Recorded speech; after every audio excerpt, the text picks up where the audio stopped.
What's up, my friends? Holy crap!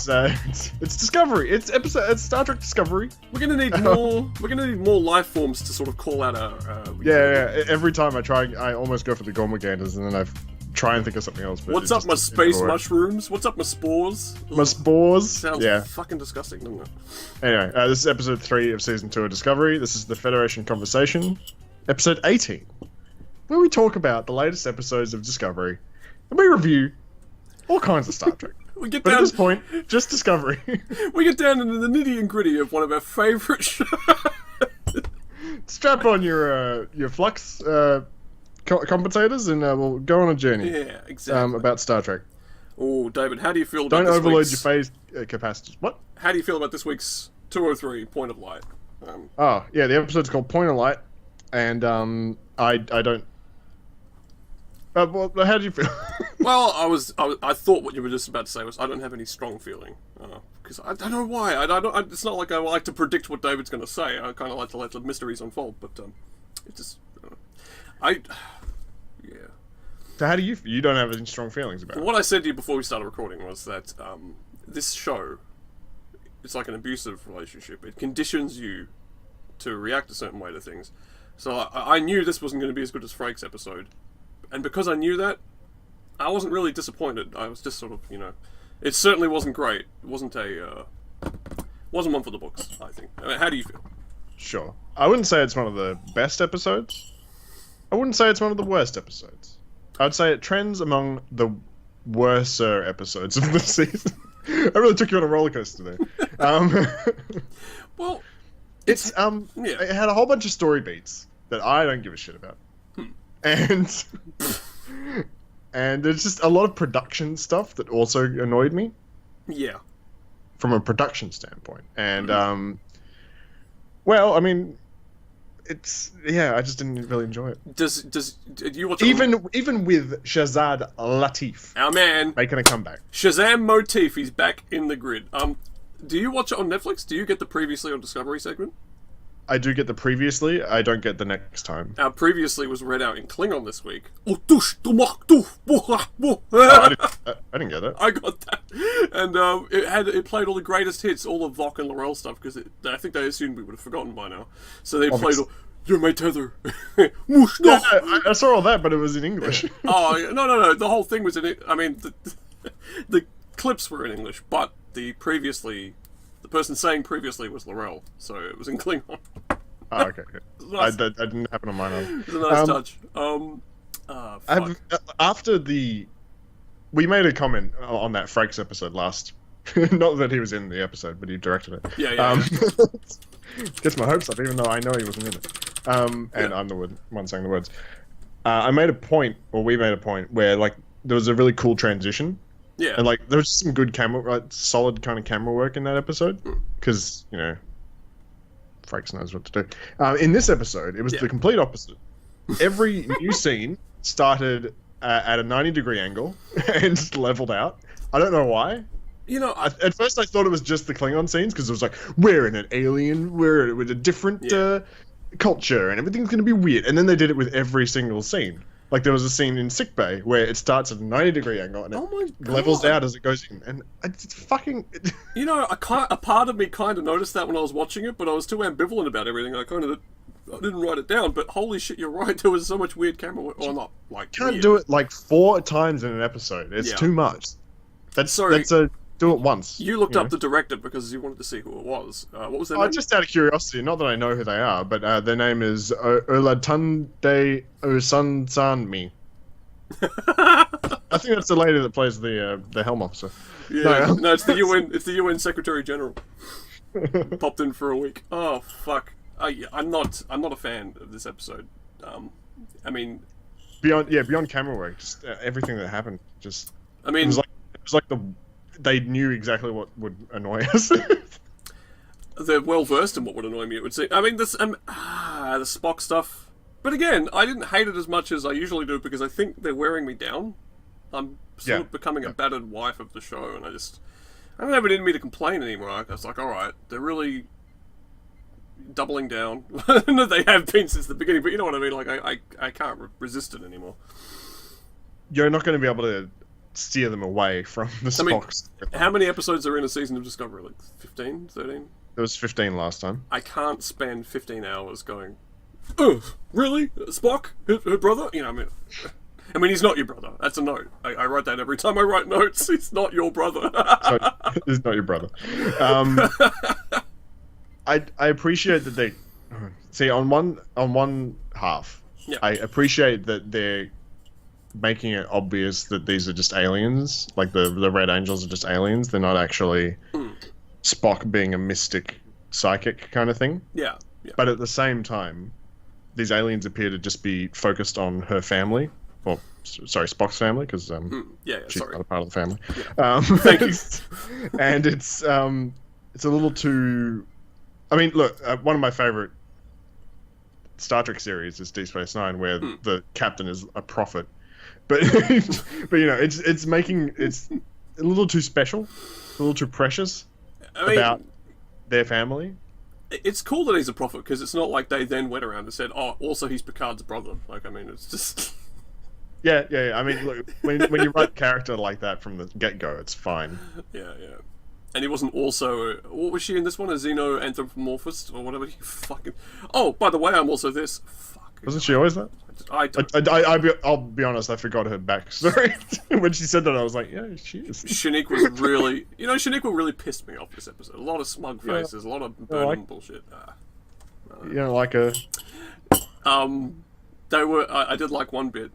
I only just remember this now. It's not even in my notes. They're in the briefing room, and Amanda's stolen the computer disk with Spock's medical records, and Pike's playing with it, and he says, "Burn him." I can just picture Michael Burnham taking the chip and burning it, because oh no. Speaking of which, Winona Ryder did a really good job. I don't have any issues. I didn't have any problems with her acting, but there was kind of... She spent the whole episode doing ASMR voice. And as you know, ASMR makes me, I would say, 60% uncomfortable and 40% fucking hard. This is a well-established... Well, I think her character's fine. Like, it's the same thing as Pike. Like, she's just there. She's just doing what she's been contracted to do, and it's fine. And she's doing a good job. She's doing a okay job. Do some of your funny ASMR. It's been a while.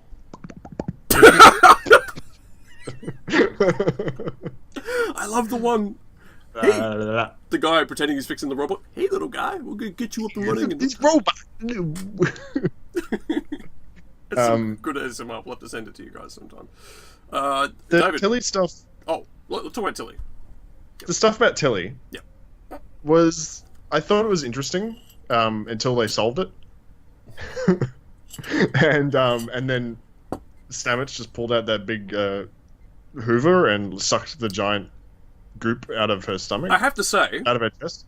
That what's the name of the ghost? Oh, you know, whatever the character was, the spooky girl. I don't know. I think she looks better as a giant alien meatball than she did as a fucking cadet, because that head, her forehead and chin combo. I mean, I know I'm one to talk, but there's something wrong about her. Weird dimensions. Yeah, arrangement is just something in the chassis. That's why they picked it. She looks a bit weird. Yeah, well, I mean, unsettling. It's like Georgiou, one of our favourite characters, says near the end, freaks are more fun. Can I just tell you how angry I was when she... I mean, I'd seen it in the trailers already, but she walks in... I didn't, although as soon as she appeared, I knew it was her, but fuck. This is not a point that's new to me, I'm not being insightful, but it's something I very much agree with. Section 31, yeah, that secret division that's always advertising itself and has a special badge and has... They have a website, yeah. Everyone, for some reason, is wearing leather. Did you see that absolute YMCA reject fucking Ponce on the bridge talking to Georgia? He's wearing a leather jacket, of course. Okay, that's what you do in Section 31. We all wear leather. They you see that he has a name already? That last scene, that entire last scene, was set up so perfectly for a spin-off. Like, it was just designed to be a spin-off. Like, they had their own music, and they had the bridge, and then they had the other for the second in command guy, who is obviously an actual actor and not just a fucking it's not just a extra. Although it's like, it looks so much, it feels so much like that CW stuff with the Flash and with the Arrow and that stupid Legends of Tomorrow that I was talking about as well. Where they just wank over the fact that they can connect the shows together, and it's like, oh yeah. Yeah, I was thinking about that when I was watching it. Aside from how cheap it seems and how much it's like Inhumans, it's just so wretched. I'm just watching and thinking, nobody wants this, do they? Do we want a Section 31 starship running around doing covert missions? I don't. It's like everything about the last 10 minutes of this episode was just about setting up that show. Oh, and yeah, by the way, as a note, they're fighting in the Klingon Empire, and all of a sudden there's rock guitar. Oh, yeah, they turned around. The big bad boss is there. What slashed? This doesn't fit at all. It's so dumb. I feel bad hating an episode with Ash Tyler in it so prominently, and it's not his fault.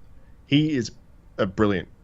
Shazar Latif is brilliant, but he's the Alec Guinness of this fucking series. I mean, you can always depend on him for a good performance. He almost distracted me from the fact that Laurel looked about 20 kilograms heavier for some reason than she was last season. What happened to her? She looks completely different. I know there's a plot point that the Klingons have decided to grow their hair back, but they've got to work on that wig a little. Laurel just looked stupid. Is it the wig? Or she looks like she's got a big fat face now as well.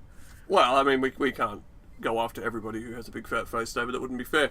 The production values wise, there's a stabilizer / Steadicam / maybe a software thing they're doing to settle the footage, and it looks so bad. There was a scene where I think Burnham's meeting Amanda in the transporter room, and you could just tell that it had been stabilized. It just looked so off. Slight complaint. David, you're big on franchise references and callbacks. They've unveiled the D7. This ship will save the Empire. Oh, yeah, that too. And it's so incongruous because there's no evolution. All the ships, the Klingon ships in the last season, were just this. Some idiot made them. Now they're unveiling the new model. And we're going to use this for the next 200 years. And the new model looks nothing like what came before. And it's kind of like, I mean, I hated Enterprise, but at least they kind of did the 2000s thing of trying to, make an earlier version of something. I mean, hey, Kirk's ship had one of these. Yeah. Yeah. Well, I mean, like with didn't they have like a chintzy little bird of prey and I don't really know, but didn't the Klingon ships kind of? I mean. Yeah. To be honest, we can't give Enterprise too much credit because they invented every single thing that occurs in TOS over the course of the 4 years that they were in. They invented every technology that ended up on TOS. It's not that I want to give them credit. It's just that, I mean, at least there's a clear link. I mean, like I said, it's too clear. And in this, the D7 just looks like the old ship with no. I mean, I don't know. Maybe they just hired a different designer. The Klingons are like, we need to really reinvent the wheel with this ship. This is a new ship for a new Klingon. You're going to grow your hair back and the ship's going to blow your hair back. Also, did Ash Tyler invent it?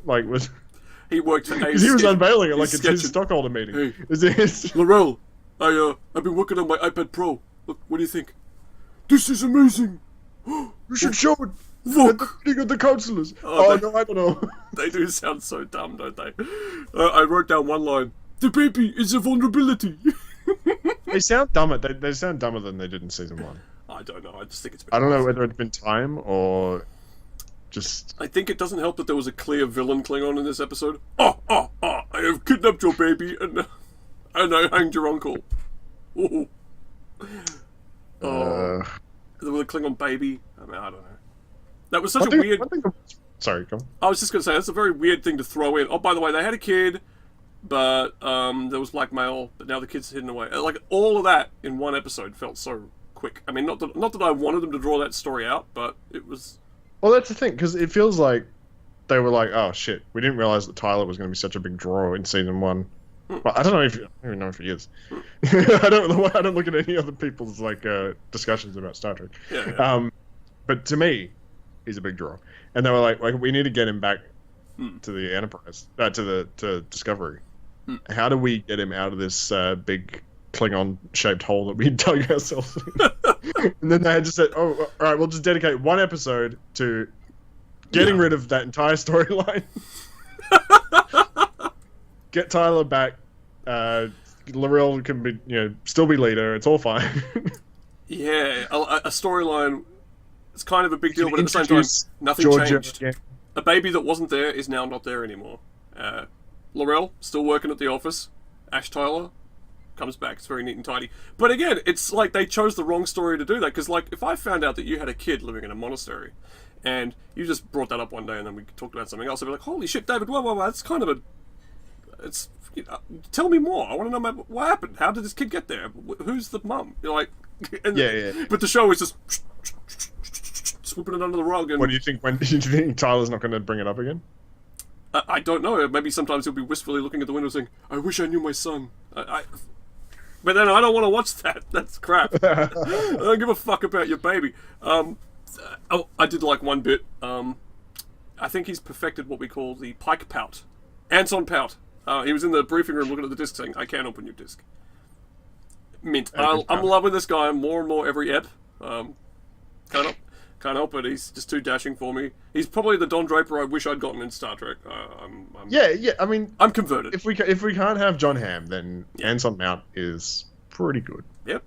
Gone gay for Mount. I would say 20% gay for at the moment. It could flicker. I don't know. 20% gay. Yeah, for him. What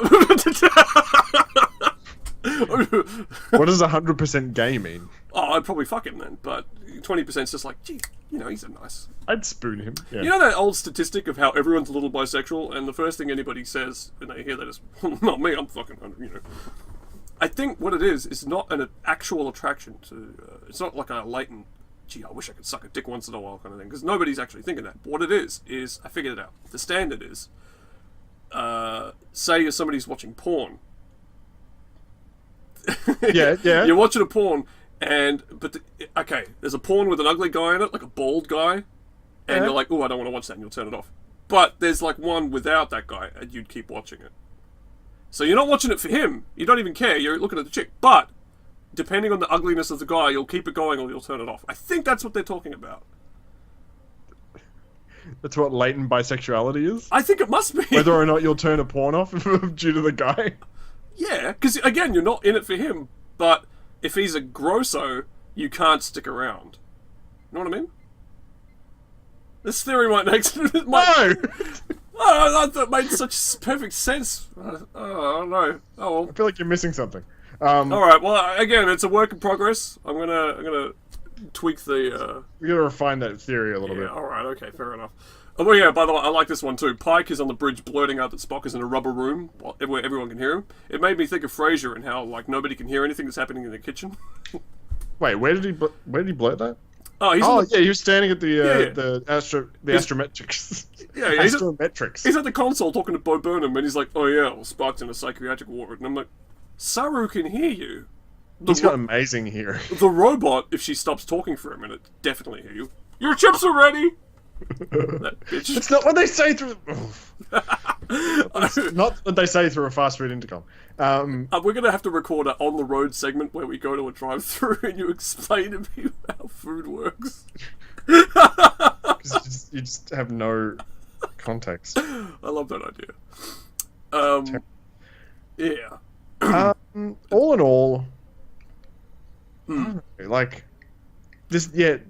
Discovery does go up and down like a fucking roller coaster, and I don't know whether or not I actually like it or not. Because if it's a good episode, then it's great. Somebody commented on the last podcast saying, "So you're saying now I should start watching it because it was a good episode?" And I could definitely not make that recommendation because, well, what I said to him, I've said this to like 2 people now, is without the rest of the show, a good episode is meaningless because, for all we know, a good episode of Discovery is like down there.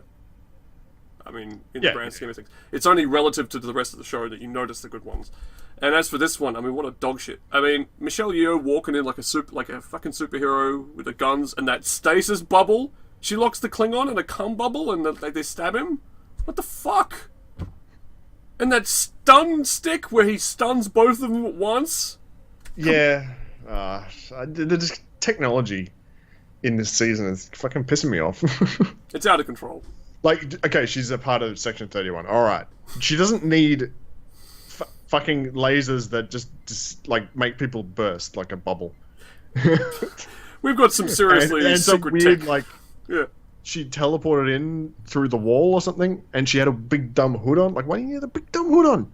Yeah, why didn't she just For dress the up? reveal. She has a cloak field. Why doesn't she just look like a Klingon, and then be, I mean, she could still turn into Georgia. Not that I really. Also, it took a full 10 seconds for her to teleport in, and they're all looking at the wall like, something's happening. Something's about to happen. You know what that is? I think the Klingons in this new show, they're mooks.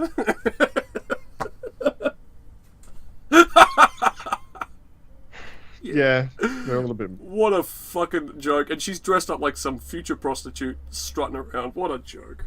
Can't wait for that show to come out. It's gonna be great. Oh, it's gonna be a whole show based around that limp fucking... it's a limp salad. I've said this, you want a crisp, crunchy lettuce, not a fucking limp, patchy, brown, fucking... Wet salad. This is food court salad that's been sitting under the heat lamp for 6 hours. And I hope that Ash Tyler is not being sequestered for that show. What do you got there, David? My Defiant. I just had it in my hand the entire time. The USS Nothing Burner. Yeah. No, I hope he's not getting sequestered for that show, because I'm not watching that. I mean, what do we do? We pledged to podcast all of Star Trek. I can't watch Section 31. I think it's going to be called Giorgio. Yeah. It's going to be called Michelle Yu. Black Ops. Fucking... Jesus. It's just so disappointing. Like, I was just... The last 10 minutes of the episode, I was just sitting there with my jaw like, oh, dude, what's that? Why? Also, why did she bring the decapitated head of her son? Well, it's proof. To the meeting? By the way, it's proof of what? An abortion? My baby. She said, Ash Tyler killed my baby. Here's its head as proof that it's dead. You don't have to do that. David, the council will accept nothing less. We must know. Bring us the baby. No, I think it's a bit much. I will say... It's like people who demand that Sandy Hook pictures be put on the internet. It's like, you don't need to... Well, Klingons, I mean, when there's a Sandy Hook on Klingon... Rampant conspiracy theorists, they are. I have to tell you, the severed Shazad looked pretty fucking convincing, that severed head. They're getting better at doing that stuff. Oh, he's actually a method actor. He literally cut his own head off to do that. They put a blue shirt on him, and he just very convincingly dangled. Yeah. I did have one little laugh when they were setting up all this Klingon stuff, and by the way, Shazad, you're a father now. For a moment, I felt as though they were going to go in a family direction, and like an intro was going to come on like an 80s sitcom, and we were going to get all this cheerful look at what their life together could be like. Shazad's kicking a ball with the little kid. Like he's looking up in the air, just thinking about this. Laurel's in the kitchen window with an apron. She's like, "Hey guys, what's up?" Yeah, anyway. That's what. Another thing that annoyed me, like, I know that these little annoyances that I have are just completely like they don't matter at all. But it's just little things that don't make much story sense that kind of just irk me a little bit. It's like you could have just done something else. Why is the baby behind a big door in a room by itself, exactly where Ash Tyler went to go and ask about... He just happened to be on the other side of the door where Ash Tyler decided to confront his uncle. And it's just got a big room by itself with nothing else, just the baby's crib right in the middle. David, didn't you see Who's taking care of the baby? The baby's just in there. Didn't you see the Klingon katakana that says, "Don't come in, definitely no baby"? It's just, I know that's not important, but it's just little things like that just piss me off. Because it's like you could have just had a scene transition where they went to a different room, like went to a different place. We must go to the, tell no one. Here, I will show you. And he takes him off to some nursery. I'll take you to an actual nursery instead of this room, this closet. And by the way, my kid's going to be raised by nuns now. He's going to go live with the nuns from Last Jedi. That's it? My son imagine if the baby was crying when Ash Tyler got there. He'd be like, hey, what's that noise? Klingon babies don't cry. Where's the baby? I don't know. I mean, fuck me. This whole thing could get hosed. I just want Shazad Latif back on Discovery, which he will eventually do. Because I know we saw a clip of him and Burnham hugging Ugh. in like Gross. this season on Discovery. You know? Yeah. Look, if Giorgio gets her own show, that's great. She won't have to be in this one anymore. Yeah, I mean, it would improve Discovery, I guess, if they shovel that stuff aside. But I mean, I don't know. The more stuff they shovel aside that we don't like, what's going to be left? It's going to be Well, Ash that's the Tyler thing. and Saru sitting on a bridge alone. Well, I don't know how to make this show good. And Harry Mudd. And Harry, I was gonna say. I just don't know. I don't know if it's possible. We're 3 episodes in. There was a Tig Notaro appearance in the preview. I mean, here's the thing. Oh, she's going to appear in the next episode? What I said to you before was this is a balanced show. Gives you something good, like a good episode. You better be prepared for a bad one to be the counterbalance. In this next week on Discovery thing, Rebecca Romijn steps off the fucking transporter pad, and then you see Tig Notaro. Good? Bad! Rebecca Oh, she had that really... Romaine Lettuce. She had a really banging sex scene with Antonio Banderas once. It was really fucking good. And she's been in some stuff, I know. She was Mystique. Mystique, yeah. No, Mesquite. I feel like her being Mystique means nothing, because she didn't really have a character. And I don't know what she looks like. There was that scene. Besides the fact I just looked her up. But, She spikes that guy's drink in X-Men 2. That's her. Yeah. Alright. Anyway, I mean, I don't know. Where I don't know where I was going with They should get Stryker. that. Yeah. He should be in. I want more X-Men actors on Star Trek, just randomly. Stryker. No, I mean... Wolverine! Wolverine! You're a beast! But yeah, like I said, I mean... I can't remember You couldn't get much more polar opposites than her. I mean, she's kind of old now, but still, she is who she is. Versus Tig fucking I survived Notaro. Oof. Yeah. I'm not looking forward to that I don't want to be in this show. She is not an actor, she's a comedian. And thus she has no... And a poor one at that. Her whole bit, apparently, is just speaking in a monotone. Like, that's her comedic bit. That's her comedic character. I guess I'm in engineering now. Yeah, well, looks like I was trying to save all these dumpties, and now I'm stuck in this rock. And thank God you came here and saved me. This should have been the entire scene. You know who could pull that off? Well, not now, obviously, but the receptionist from Ghostbusters.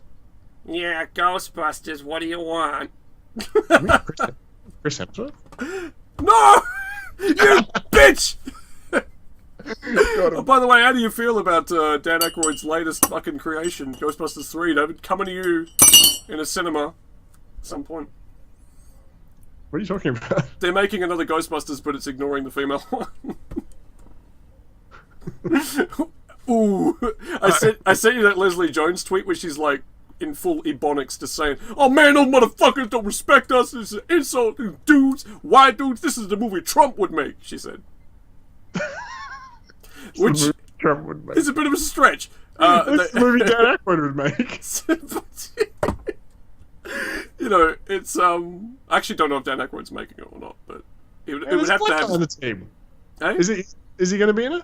I don't know. There's no possibility of it being Dan Aykroyd and Bill Murray running around for 2 hours. So clearly, it's obviously the passing the torch movie that they wanted to make and never did. I mean, if there's a new team, I don't know anything about it. This is the first time I've heard about it. If there's a new team, there's going to be a girl on it. It's probably just going to be hot girls this time. No. I mean, I Thank God. I just think, as a whole, these passing the torch movies all need to get hosed completely down the fucking bathtub, just like that Mexican guy from Breaking Bad. Just forget it. Just we don't need him. Why? How come they never made Indiana Jones 5 with Shia LaBeouf? They're still making it. Oh, but he's not going to be in it because he's a fuck up. You remember those great live streams? that he will not. What was he saying? Oh, fuck. He will not divide us. Live streams where he's in the cinema watching No. movies? There's an installation of Shia LaBeouf out in some fucking place in New York going, "He will not divide us, he will not divide us," and people came to fuck with it. Yeah. It was just such an ill-tempered shit. Location and they still found it. Yeah. So pathetic. Anyway, yeah, he's not getting he's not playing Indiana Jones Jr. again. What was the last movie he was in? Transformers, I think. More than meets the eye. Oh, no, something since then. He's in Honey Boy, 2019. That sounds fucked up. That sounds fucked up. He's not making a case for Hollywood perverts and... The poster is just a guy with a fucking high-vis vest on. Sounds experimental. Sounds really lame, too. I don't think... It's not a movie I'm going to be watching. Hang on. No, there must be, like, another movie coming out. He looks... Can you look him up on IMDb? He looks like, fucking Miles Teller. Oh, really? What, Shia LaBeouf? Yeah. He looks like the same guy. I just spelt LaBeouf and IMDb wrong. That picture looks like Miles Teller. You know what's really great about Miles Teller? What? Is I thought for the longest time that was just his character's name at Whiplash. I still do. I mean, I'm not entirely sure. It does sure. sound like a character's name, but no, it's his real name. He's a human. Apparently, he's a real ill-tempered piece of shit too. Like he crashed his Jeep Grand Cherokee and got into a fight or something. Yeah, I'm not shocked by that at all. I would only be, like these stories about these, these method actors coming out. Yeah. I would only be upset if something about Anton Elgort. Sorry, I forgot his name. I was going to say Ansel Elgort. Ansel Elgort came out because he's a gem. See, and he's got a great music career. Oh, can you not? He has. You fucking bitch. No. Ansel You don't Elgort, like his music? He shouldn't make Ansel Elgort's music. He shouldn't make any songs that aren't remixes of Kevin Spacey's speaking voice with a little sampler and a stylophone. Everyone's careers start off a little shaky. Have you seen Billionaire Boys Club? I mean, did you listen to Jeff Buckley's first album? Nobody. You mean his only album? Nobody starts on their best way. No, have you seen or at least watched the trailer for Billionaire Boys Club? I don't think I've even watched the trailer. For a Kevin Spacey movie to come out after his accusations and be called Billionaire Boys Club. With Ansel Elgort in it as well. Ooh, I'm pretty sure he admitted, like, in interviews and stuff, he was like, Kevin Spacey's really hard to work with, and I don't like him at all. And it's because they're such a great team, and it's sort of a shame. I think we've been robbed because of these accusations of a career-defining partnership between the two of them. They could just keep making movies together. It'd be great. Yeah, they could be like the Owen Wilson and Ben Stiller of... Yeah, but that won't happen now. Unless he makes a comeback. You didn't really think I was gone, did you? Joe, you never believed what they said about me. I'm not going away for what I didn't do. It's all so good. Oh, Hollywood, huh? I can't believe he made that video. That's so... Promise me, David, that if ever there's accusation against one of us, the other one will help them make a creepy barbecue video. Right, yeah, you'll stand in the kitchen in your house. Move the pots and pans so you can see him. Yeah. You didn't really think I would be gone, would you? You do. Oh, life can be so interesting. You know, can you just imagine what's his name? Stamets' blood going cold when Frank says, "And you loved it" in that video? You loved it. Can you... He's tapped. Just imagine... He's actually tapped. Just imagine him. Yeah. I can't remember his name. What is his name? I know. Oh, what's his fucking name? name? I remember his actual name. Imagine him watching that video. Yeah. It's like, I can't believe he even put this up on the internet. I can't believe he would put this up on the internet. Why'd you make a Zoidberg noise?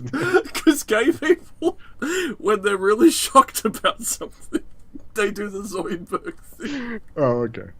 Yeah, that's so I've heard. I mean, depends how gay you are. If you're only 20%... I've never met a gay person, so I don't know. If you're like only 20%, then it's more of a... Oh... So consensus is that this episode of Star Trek wasn't very good. Yeah, 203. We're at the halfway mark of the season. No, it's not good. Alright, episode 1 was like a 4 out of 10. Yeah. Episode 2 was like a 9 out of 10. Yeah. Episode 3, it's like a 5. It's a nothing birder, as we've... Nothing birder, yeah. Nothing better than turning this show off and watching something better, am I right? I know. Have you watched that? No, you haven't watched it because you don't have Netflix. Yeah. I started watching that Ted Bundy thing on Netflix. Oh my god. Can we... You say what you're going to say, but I want to say something about Ted Bundy afterwards. No, you say it because I don't have much to say. Alright.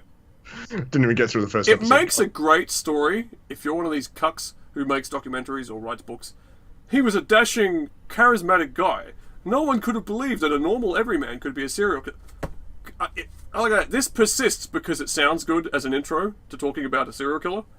But no. He was just as creepy as the clown that buried people in his fucking crawlway. I mean, he looks like a creep. He talked like a creep. He did a bunch of creepy things. There's no... You know what, Ted Bundy? I couldn't believe it. I can't believe a guy like that would be a... And all these people, like, saying he's hot and stuff. I mean, that's just an act. I don't know. It's just an act, yeah. It's just a ploy. No. Wait for this Netflix series. The mind boggles.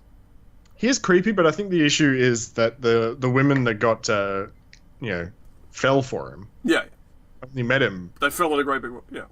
They fell in a great big way very quickly. Yeah. Before they even realised that he was a creep. I don't know. He had the mouth and the eyes of and kind of like a Cro-Magnon thing going on here on his brow. He didn't look like a dashing anything. He just looked like a creep. He did have a really big monobrow for most of the shots that I saw him in. Yeah, and a monobrow. Not a good look. I plucked mine. Fuck. When I look at him, I see someone at a gas station, and you have to go past them for something. You have to shuffle past them to get to the air for your tires, and he's just there in his little fucking Walter White beige jacket. And you just No, but he laughs at the end of every sentence. Like, he does a little chuckle at the end of every sentence. To be less He's charming. To be less like Ted Bundy, I'm going to stop laughing at the end of every sentence. So, alright. Yeah. Woo! Yeah. Okay. Yeah. What a story, Mark. Right. Yeah, sorry, what were you going to say about Ted Bundy? No, I just didn't get through the first episode. It was boring. Oh, yeah. No, these serial killer things are very rarely interesting. Although It was like Making a Murderer, except I already know what the ending is because he's been in prison for 30 years. they should have called it Making the Murderer. Because he's, Also, is he alive? Ted Bundy... No, they injected him. I don't know, they didn't say that in the first episode. Oh, man. I don't know. No, there's other famous serial killers that are still alive. Nah, he got injected. John Wayne Gacy, the clown one, he got injected. Jeffrey Dahmer got nailed in prison by another inmate.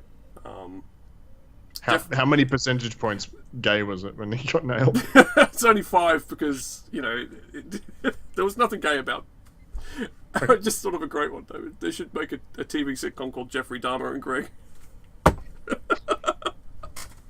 That's probably been thought up by at least 5,000 people before. Terrible, and it's terrible as well, so... I'd watch that show before I watch more Discovery. Well, bad luck, because they're not making that, but they are making more Discovery, and they're making Giorgio, and they're making a Picard series, which should... The last note that I have, that I'll read out, because everything else was just a play-by-play. How many notes? Yeah, go on. A mentally ill person wrote this episode, because when Takuvma, what's her fucking name, L'Oreal, she's talking to the goddamn council, and she says, "I need a more intimidating name. You will call me Mother." I'm sorry, you're gone. Writers of this episode, I don't know, maybe it sounded good when you thought of it. I know how that feels, but, I mean... Yeah, I get the point. I know what they're trying to do, but lay off a little. I get it. Maybe once every 6 episodes. We don't need it every, Eowyn going, "I am no man," and stabbing the fucking ringwraith, which is supposed to be invincible. I mean, that took me out of the movie. Everyone talks about it. I saw an article last week or some shit saying, "Oh, it was one of the great moments of Two Towers," or Return of the King, or whatever movie it was in. Return of the King. I hated it.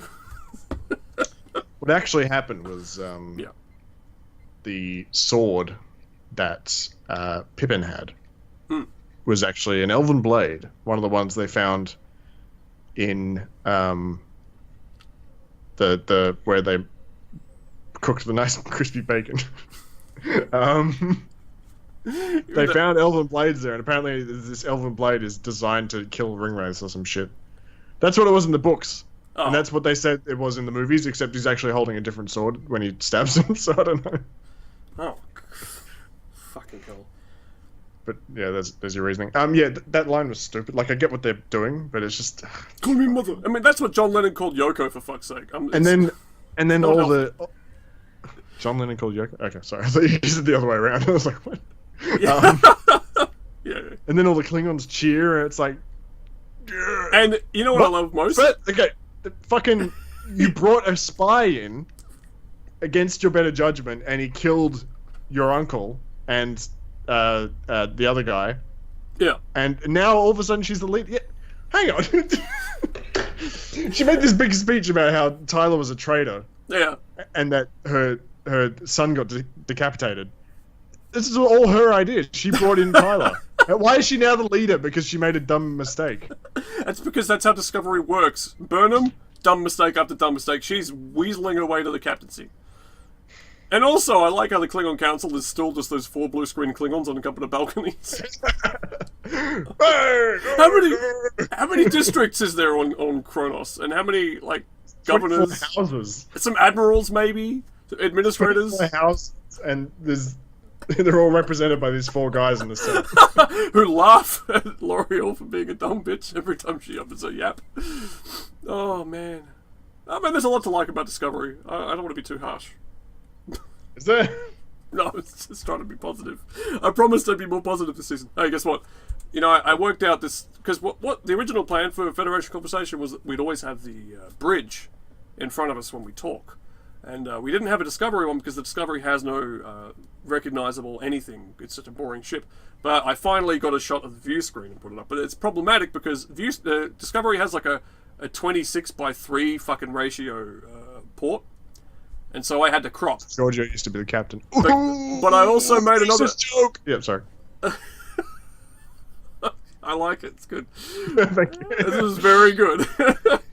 And I made another one to represent the full view screen so that people would know what they're looking at. And here it is, the view screen of the scene. Hey, how you doing? I can't see what you're talking about. Well, look at the camera and wave, and it should work. Okay, there we go. And of course, when we get to the other shows, we get much better view screens than this. From real Star Trek. But anyway, yeah. So that's Discovery for the week, guys. I think we've pretty much covered all. I will say, sorry, I kind of glossed over this. I think Tilly did a good job acting. Yeah, her part. Absolutely. The whole insane "I have an imaginary friend" thing is hard to pull off. Although I don't like the fact that when she was yelling at her imaginary friend on the bridge, everyone just looked at her like, "What the hell are you doing?" It's like, Anson Mount, why don't you tell her to go to sickbay or something? Everyone's just like, well, she's wacky. Saru's like, that's really weird. Ensign like, Sylvia nobody actually Tilly. cares what's happening. Saru giving her a hard time. Yeah, Tilly, say sorry to the captain. It's like, obviously there's something going on. And all these idiots are just like, wow, Tilly is a weirdo. Is that Starfleet? Is that Starfleet protocol? You call your captain an idiot, just say sorry? Like, nobody batted an eyelid. Saru called down to Burnham later on and was like, hey, do you know where Tilly is? She acted a bit weird on the bridge. The captain was looking for you. Can you? What kind of reaction is that? Oh, man. I know she's eccentric, but Jesus Christ. And Discovery gives with one hand and takes with the other, and that's the real fucking... Alright, yeah, I don't want to talk about this anymore. But anyway... We can just go on with our lives. We can forget. Next week, Rebecca Romijn is going to be in Star Trek. I'm going to be rummaging around for some fucking tissues, because... No, I'm joking. It's a sad scene. You're going to have to blow your nose. Yeah, exactly. There's tons of very emotional and poignant stuff in this show. Such as Tyler's little baby that he's never going to see again. Yeah. Nah, sorry. Anyway, that's... Yeah. Oh. What? Scotty! It's going to be Worf! The son is Worf! Oh my god! No, amazing! No. Hang on! Yeah, Star Trek! Give me 2 seconds to theory craft. No. Do you remember the episode of Deep Space Nine where they had the albino? He did look like him, didn't he? Yeah, because when Vok appeared first off, everyone was like, that's the albino, because he's albino and he looks like a Klingon. Ooh. This guy is the albino. And Cole and Core and Jadzia are going to go looking for him. Yeah. Oh my god, it's all coming together now. Connected. And also they revealed the D7. Exactly, it's the first one. He's going to hijack it when he's like 3. We're coming up quick. We're coming up quick to the real Star Trek. But you know what? I think my idea is better. He's Worf! It's Worf! You got a real good tan on that monastery. Oh, fuck this show.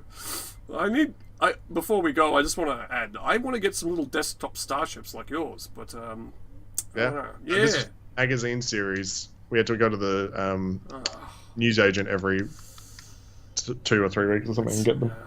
I need some and starships. I don't know where half of them are. I think I gave them to somebody as like a birthday present. You fucking cuck. Were you giving away your starships? Jesus. What am I going to do? I don't. Yeah, I have nowhere to display them, is the point I was going to make, but anyway. Alright.